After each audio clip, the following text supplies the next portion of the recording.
What's up, guys? I want to do video 8, part 8 of my response to the podcast I recently listened to called Defecting From Bethel. This is probably going to be one of the last ones I do. I'm kind of finishing up my thoughts concerning that, just kind of going to move on. But wanted to do this one and talk about the subject.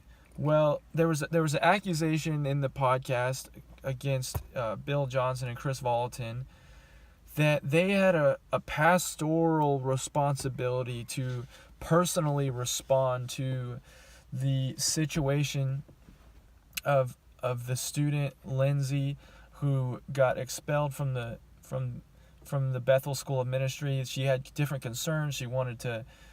She had different questions and wanted to meet up with Chris Volatin and Bill Johnson, who are the leaders of Bethel.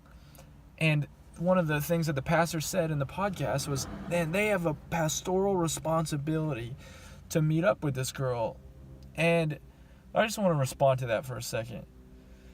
Here's something that you have to understand about Bethel. Bethel is a mega church. Okay, they have 8 or 9,000 people in their congregation. The majority of the entire town of Redding is a part of Bethel Church and part of their congregation. They have tons of weekend services and stuff. But not only that, they have an entire school, Bible school of ministry, with a few more thousand students. And so, yes, this is a huge congregation, a huge community, church community. What happens whenever you have a mega church is you have layers and layers and layers of people and leadership. So you got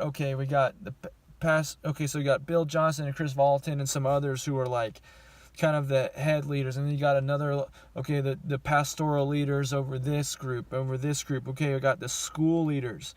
You got the leaders of the third-year students, the second-year students, the first-year students, and then you probably have the president of the school, and then, there's the music academy, and there's the ministry school.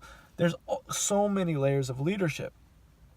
So for a first semester freshman at the Bethel School of Ministry to start having concerns or complaints about the Bethel community or whatever, and to demand to have the attention of Bill Johnson or Chris Volatin, who are the leaders of this entire, let's just round up and say 10,000 people congregation, and for them to be expected to personally address the situation, I think is personally ridiculous.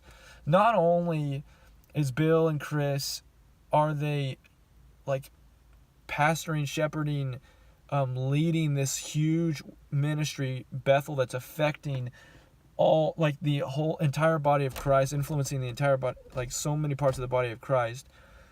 Bill and Chris specifically are worldwide leaders. They have influence both nationally and internationally, and are being asked to speak and to do conferences and events all over the world constantly. I mean, these guys have written tons of books and have been at tons of conferences and have influence all over the world.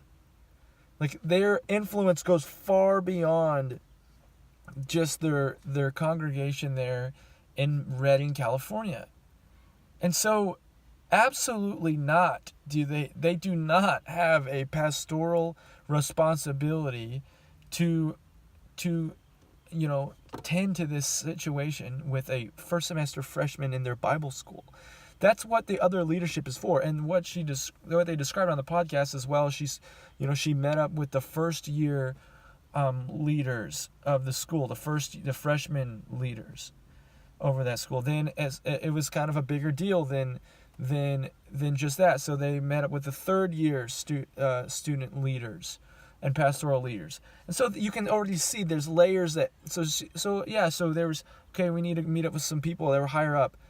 But I think it is just not fair or a right accusation to say that Bill Johnson or Chris Volatin had a pastoral responsibility to address this situation.